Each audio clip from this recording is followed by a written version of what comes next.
Tenemos muchas preguntas, se las vamos a hacer a César Franco, que es presidente del Consejo de Ingenieros Industriales y ha venido aquí al plato del canal 24 Horas. César, ¿qué tal? Buenos días. Buenos días. Bueno, el informe preliminar apunta que efectivamente se rompió la vía antes de que pasaba el Irio y ahora la pregunta es, ¿por qué se puede romper la vía? ¿Puedes decirme brevemente cuáles pueden ser las principales hipótesis? Al final, el informe preliminar de la CIAF maneja tres tipos de escenario.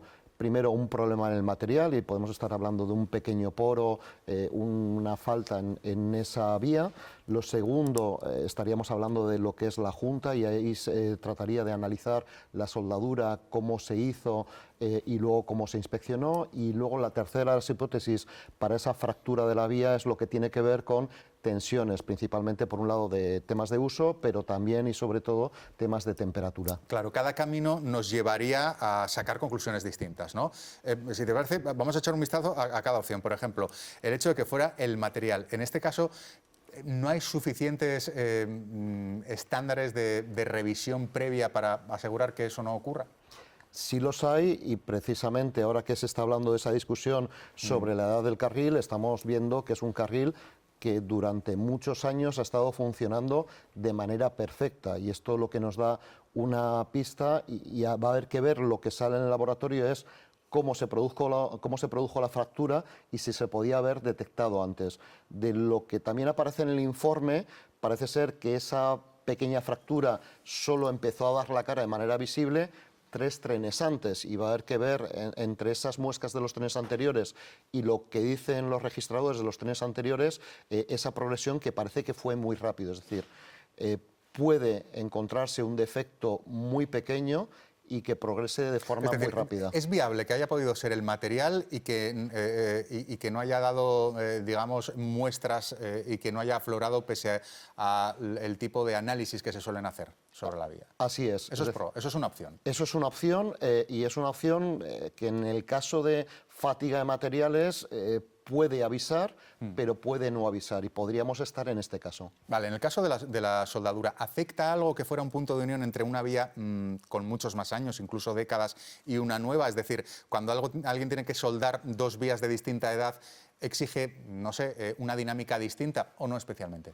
Al final, que sean de distinta edad puede afectar en que haya microdiferencias de acuerdo en la composición y en el estado del metal de los dos elementos que está soldando. Eso lo único que te obliga es a una mayor rigurosidad a la hora de soldar y a una mayor rigurosidad a la hora de inspeccionar, pero en principio no debería suponer ningún problema per se.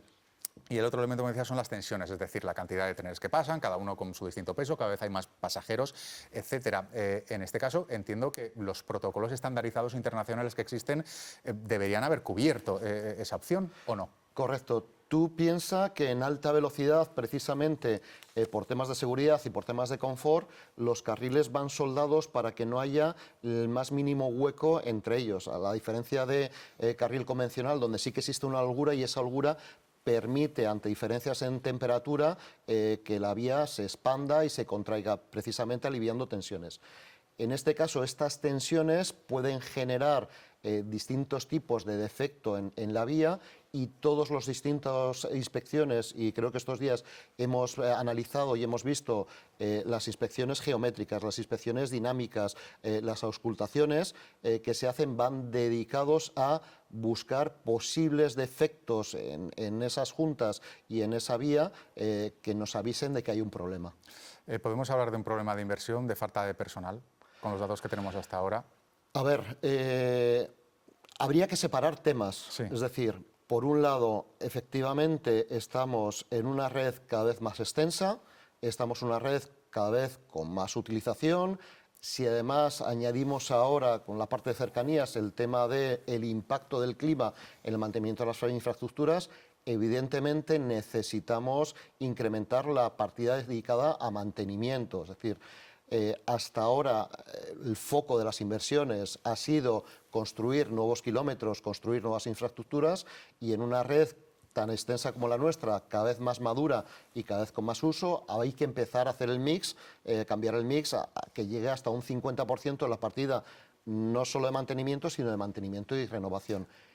Eso por sí mismo no significa que haya sido el causante del accidente. Lo que sí que significa es que, por un lado, se reducen las ventanas de mantenimiento con el uso y, por otro lado, lo que nos obliga es hacer cada vez más inspecciones basadas en riesgo. Claro, se reducen con el uso, pero además exigen más revisión porque se están utilizando más. ¿Hasta qué punto esa liberación del sector puede afectar? No puedo evitar pensar en la liberalización del sector ferroviario en los tiempos de Thatcher en Gran Bretaña.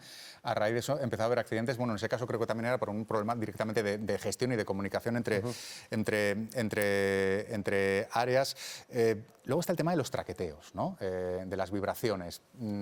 ¿A partir de qué punto un traqueteo, una vibración es un problema de confort y pasa a ser un problema de seguridad?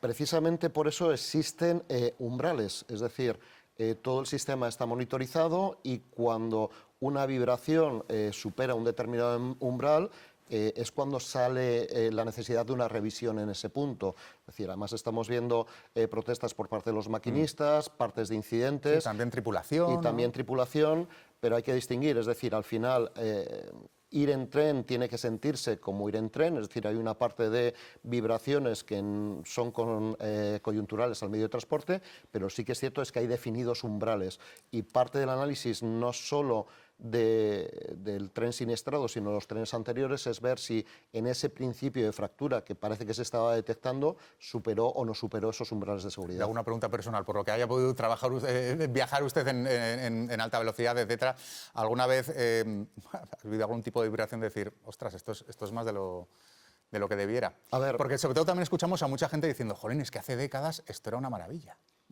Bueno, a ver, hay que separar. Esto es como si yo me monto un avión y de repente sufro una turbulencia sí. y me asusto. Pero eso mismo también pasa en alta velocidad. Tengamos en cuenta que hay elementos como pueden ser los desvíos que están preparados para que un tren yendo a 200 kilómetros por hora cambie de vía. Eso obviamente genera una vibración, genera un vaivén en el comportamiento dinámico, porque igual en vía convencional el desvío se hace a 30 kilómetros por hora. ¿Esa vibración tiene consecuencias sobre la infraestructura? Es decir, ¿a más trenes vibrando, más degradación de la vía o no? ¿Tiene por qué? Tiene que ver con el uso y tiene que ver efectivamente con el estado de la vibración, pero ahí a lo que me refería es sobre todo que en los puntos donde podemos generar o sentir más movimiento, que también por eso suelen ser los más mantenidos, los que sufren primero las renovaciones, son precisamente aquellos elementos singulares que en el caso de alta velocidad suelen ser los desvíos. Bueno, una última pregunta. Tenemos una de las redes más extensas del mundo, también ha sido durante mucho tiempo un orgullo a la hora incluso de exportar tecnología, etcétera. Ahora hay mucha conmoción e incluso temor entre la ciudadanía a la hora de coger un tren. En líneas generales, en tu opinión, César, ¿cómo está la alta velocidad en nuestro país? En primer lugar, hay que transmitir un mensaje de tranquilidad. El sistema ferroviario español es un sistema seguro, es un sistema donde se hacen las inspecciones que se tienen que hacer, donde seguro que hay que invertir mucho más en mantenimiento y hacer un mantenimiento mucho más enfocado en aquellos corredores que tienen una mayor utilización, ¿vale? Y lo que hay que esperar es al resultado del informe, porque ese resultado del informe lo que nos dirá es cómo tenemos que mejorar. Es decir, después, por desgracia, después de cada accidente, aprendemos y ese aprendizaje nos permite hacer un sistema todavía más seguro. Y sí que intentaría separar, sobre todo en estos momentos donde todavía no se conoce la causa, porque hay un tema muy importante y es que nuestras empresas, tanto de ingeniería como de fabricación de material rodante, dependen, o sea, son empresas punteras y estamos hablando de marca España, estamos hablando de tecnología que exportamos. Entonces sí que rogaría prudencia, sobre todo hasta que no sepamos las causas. Nos quedamos con esa clave para poder ir hacia atrás, ¿no? y hacer ese análisis que es cómo se rompió la vía.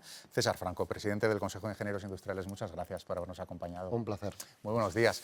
Bueno,